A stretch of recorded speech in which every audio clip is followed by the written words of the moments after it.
said, last 1 year has been quite a harrowing time for most of us, especially the educators at different level, at multiple levels.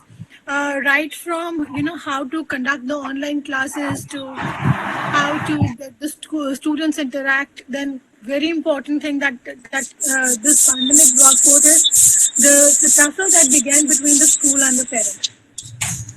So there's a huge tussle, and it doesn't seem to die down even now after like a year, more than 18 months now.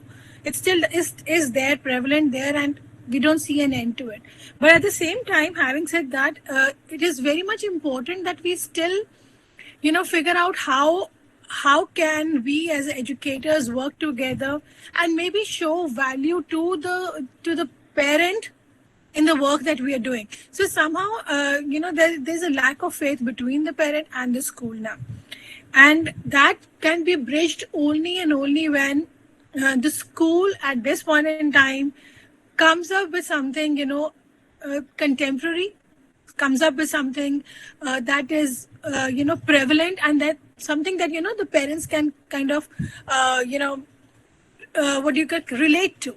So when I say that, I'll give. I'm sorry, I haven't given you my introduction. So I'm Anamika, and I work with the schools and the parents and the students across the country.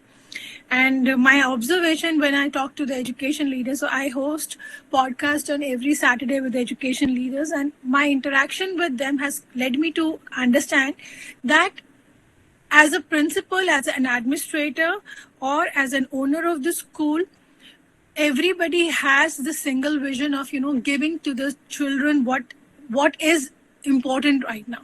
But at the same time, maybe we are failing somewhere to communicate the same to the parents.